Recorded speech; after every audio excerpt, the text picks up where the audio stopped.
Assalamualaikum warahmatullahi wabarakatuh. Di sini saya akan menjelaskan materi TM12 yang berjudul Membangun Human Capital Modal Manusia Berkualitas Unggul. Human Capital dan Manajemen. Yang pertama ada SDM. Sejarah peradaban manusia membuktikan bahwa manusia mampu menciptakan jauh lebih banyak informasi dari yang diserap oleh manusia itu sendiri, dan dapat mempercepat perubahan jauh lebih cepat dari manusia yang mengikutinya.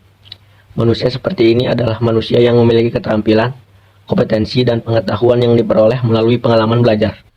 Yang kedua ada SDM unggul. Jika suatu bangsa ingin maju dan sejahtera, maka bangsa itu memprioritaskan investasi pembangunan SDM untuk mencapai tingkat nilai yang tinggi dan tersedia SDM unggul. Penekanan nilai ini membantu manusia lebih kreatif, produktif, dan mampu menyelesaikan masalah yang dihadapi dan bekerja keras dengan komitmen dan dedikasi tinggi, didukung dengan integritas tinggi. Yang ketiga, investasi pendidikan untuk SDM unggul. Pembangunan human capital melalui investasi pendidikan oleh pemerintah, swasta maupun masyarakat penting untuk mempersiapkan masa depan bangsa yang lebih baik lagi. Variabel penting SDM. Variabel penting dalam SDM adalah kemampuan, sikap, nilai-nilai, kebutuhan-kebutuhan, dan karakteristik demografinya.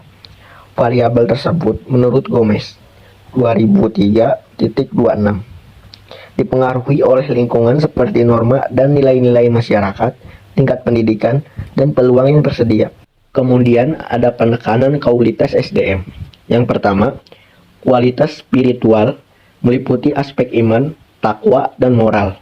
Yang kedua, kualitas masyarakat dan berbangsa termasuk kesetiakawanan sosial, rasa tanggung jawab, dan disiplin sosial. Yang ketiga, kualitas kekaryaan yang meliputi A. Faktor pribadi yaitu kecerdasan, pengetahuan, keterampilan, dan mandiri. B. Faktor lingkungan dalam organisasi seperti situasi kerja dan kepemimpinan. C. Faktor luar organisasi seperti memahami nilai-nilai sosial dan ekonomi. Pentingnya manajemen SDM. Sifat SDM selalu berkembang atau dinamis, baik jumlah maupun mutunya. Maka untuk memperoleh keseimbangan antara SDM yang tersedia dengan tingkat perkembangan ekonomi pada tahap tertentu diperlukan manajemen SDM yang tepat pada tingkat nasional dan daerah. Kemudian, kebutuhan SDM di Indonesia. Dari pandangan di atas, ditegaskan SDM yang diperlukan Indonesia adalah orang yang cakap, dapat dipercaya, memiliki motivasi tinggi, memiliki kemampuan dan kecakapan, menciptakan iklim hubungan yang produktif, dan mengembangkan iklim kerjasama yang solid. Human Capital dan Manajemen SDM.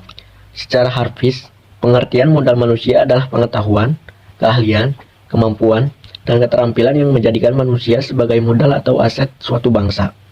Human Capital Management oleh Jaspers 2012 dikenal juga sebagai manajemen tertalenta, yaitu suatu SDM yang terkait dengan proses pengembangan SDM dan memperkuat kedudukannya dalam suatu lembaga.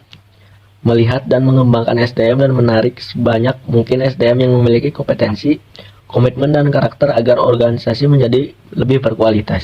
Dalam menyiapkan SDM yang berkualitas, manajemen dalam seluruh hierarki organisasi bertindak sebagai perencana, pengorganisasi, pengarah, pemotivasi, dan pengendali.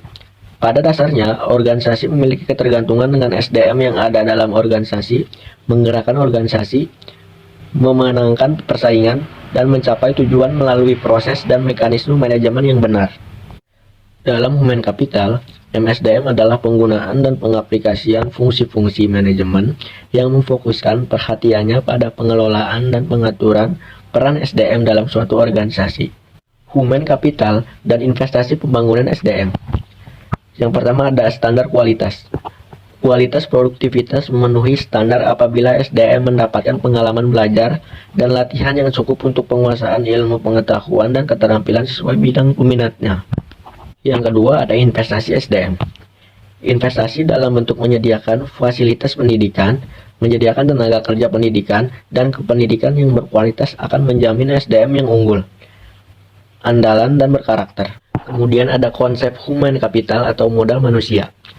Konsep human capital berkaitan dengan fakta bahwa pada dasarnya manusia akan menanamkan investasi dalam dirinya melalui pendidikan, pelatihan, dan aktivitas lain yang akan meningkatkan pendapatan mereka di masa depan melalui peningkatan penghasilan seumur hidup. Kemudian yang ketiga, penempatan SDM. Penempatan orang yang berprestasi dan bereputasi akan memberikan jaminan bahwa pembangunan human capital dalam organisasi pendidikan dapat memenuhi target SDM yang diharapkan. Mempersiapkan generasi emas. Gold Generation. Anak yang sehat dan cerdas merupakan bibit generasi emas di masa yang akan datang. Bakat adalah benih dari suatu sifat yang baru akan tampak jika ia mendapatkan kesempatan atau kemungkinan untuk berkembang. Pada dasarnya, semua individu yang normal memiliki bakat dan setiap aktivitas diperlukan berfungsinya bakat. Seperti bakat matematika, bakat olahraga, bakat bahasa, bakat seni, dan lainnya tergantung pada budaya di mana individu itu hidup. Khusus bagi generasi yang berbakat dan bertalenta, perlu disediakan strategi dan fasilitas yang dapat memaksimalkan bakat dan talenta mereka agar benar-benar menjadi generasi emas yang bermanfaat bagi pemerintah dan masyarakat luas, guna meningkatkan kualitas kesejahteraan dan kualitas peradaban.